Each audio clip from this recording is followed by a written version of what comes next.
Hello दोस्तों, एक बार फिर से मेरे यूट्यूब चैनल मिस्टर हिंदी में आप लोगों का बहुत बहुत स्वागत है।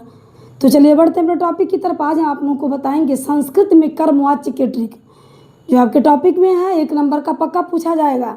तो चलिए बढ़ते टॉपिक की तरफ। देख लीजिए संस्कृत में कर्मवाच्य के ट्रिक क्या है। सभी वाक्य मतलब कर्मवाच्य के समझ लीजिए जितने भी वाक्य रहेंगे 3 ही शब्द के रहेंगे। संस्कृत के जितने भी वाक्य आएंगे कर्मवाच्य में, उनका एक ट्रिक बहुत बढ़िया बता रहे हैं आप लोगों को कि ये 3 शब्द के केवल रहेंगे। और जितनी भी क्रियाएं रहेंगी जैसे खादते, पढ़ते, लिखते, इसमें यते यते लगा रहेगा। ये सबसे बड़ा ट्रिक होता है। इसमें आप लोगों को बिल्कुल ही कन्फ्यूजन नहीं होगा। मान लीजिए भाववाच्य आ जाए कि कौन सा वाच्य है, भाववाच्य है कि कर्मवाच्य है, क्योंकि आप लोग जानते हैं कर्तृवाच्य जो होता है वो सबसे अलग होता है। बच्चे कर्मवाच्य में और भाववाच्य में ही फंसते हैं। तो आप सबसे बढ़िया ट्रिक यही जान लीजिए कि जो संस्कृत का कर्मवाच्य होता है उसमें एक वाक्य 3 शब्द, एक वाक्य में 3 शब्द रहेंगे, क्रिया में यते यते लगा रहेगा। ये सबसे बड़ा ट्रिक होता है। अब देख लीजिए पहचान में आप लोगों को बता रहे हैं। ठीक, अब देख लीजिए यही आप लोगों को बताए हैं कि वाक्य में, ये सभी वाक्य में 3 ही शब्द रहेंगे और क्रिया में यते लगा रहेगा। जैसे अब उदाहरण के रूप में आप लोगों को बता दें कि क्रिया में क्या लगा रहेगा। क्रिया मान लीजिए पठ धातु का है, पठ मतलब होता है पढ़ना, ये क्रिया हो गया, पढ़ना क्रिया हो गया, लिखना क्रिया हो गया, तो यते इसमें लग गया, यते यते क्रिया में लगा रहेगा। ये भाववाच्य में भी लगा रहता है, लेकिन भाववाच्य में एक वाक्य में समझ लीजिए कोई एक वाक्य पूरा है उसमें 2 ही शब्द रहेंगे और इसमें कर्मवाच्य में 3 शब्द रहेंगे। यही सबसे बड़ा ट्रिक है, यही सबसे बड़ा पहचान है।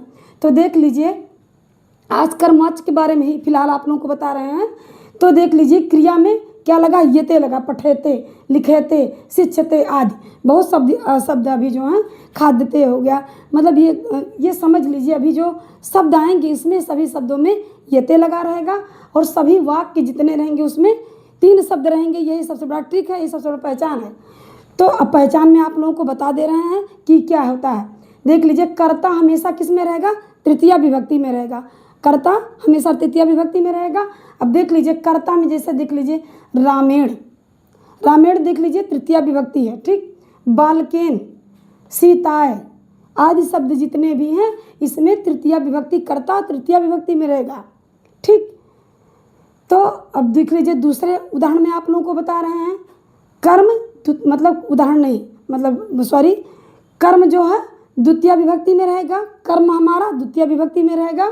देख लीजिए जैसे में क्या है, पुस्तकम, फलम, पत्रम, सभी शब्द जितने रहेंगे वो द्वितीय विभक्ति में रहेंगे कर्मवाच्य में, और कर्ता हमेशा तृतीय विभक्ति में रहेगा। अब देख लीजिए क्रिया में क्या होगा, क्रिया में यते लगा रहेगा।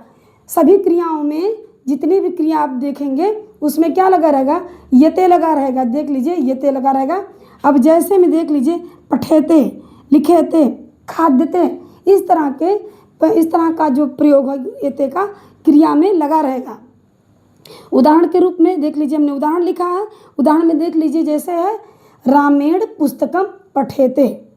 ठीक, अब देख लीजिए रामेण जो है, रामेण क्या है, तृतीया विभक्ति में है, पुस्तकम क्या है, द्वितीय विभक्ति में है, और देख लीजिए क्रिया में यते लगा है।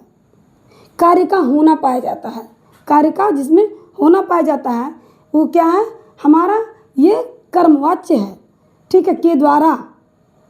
अब देख लीजिए बालकेन पत्रम लिखेते, बालकेन पत्रम लिखेते, तो इस तरह देख लीजिए कर्ता हमारा तृतीय विभक्ति में, कर्म हमारा द्वितीय विभक्ति में, और क्रिया में यते लगा है, लिखेते यते लगा है ना।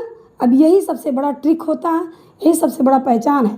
अब देख लीजिए सीताय फलम खाद्यते, सीताय फलम खाद्यते, सीता के द्वारा फल खाया जाता है। ठीक है, इसका अर्थ क्या हुआ, बालक के द्वारा पत्र लिखा जाता है, कार्य का होना पाया जा रहा, किसके द्वारा, बालक के द्वारा। तो ये हमारा क्या हो गया, संस्कृत में कर्मवाच्य हो गया। अब देख लीजिए मया भोजनम खाद्यते, इस तरह से देख लीजिए मया क्या है, तृतीय विभक्ति करता है, भोजनम द्वितीय विभक्ति, खाद्यते में, खाद्यते देख लीजिए खाना जो है हमारा, तो खादा मतलब होता है खाना, तो ये यते लग गया इसमें, तो समझ लीजिए क्या हो गया, ये हमारा, ये समझ लीजिए यते क्रिया में लग गया, यही सबसे बड़ा पहचान है। ठीक, तो इस तरह 4 उदाहरण हमने आप लोगों को लिख करके बताया और उसका ट्रिक बताया, पहचान बताई आप लोगों को कि क्या क्या होगा। अब देख लीजिए आप लोग, अगर आप लोगों का मन करेगा तो आप लोग इसका स्क्रीनशॉट ले सकते हैं। उम्मीद है मेरा वीडियो आप लोगों को अच्छा लगा होगा। अच्छा लगा मेरे वीडियो को लाइक कर दीजिएगा, चैनल को सब्सक्राइब कर दीजिएगा और कमेंट करके ज़रूर बताइएगा कि मेरा वीडियो आप लोगों को कैसा लगा।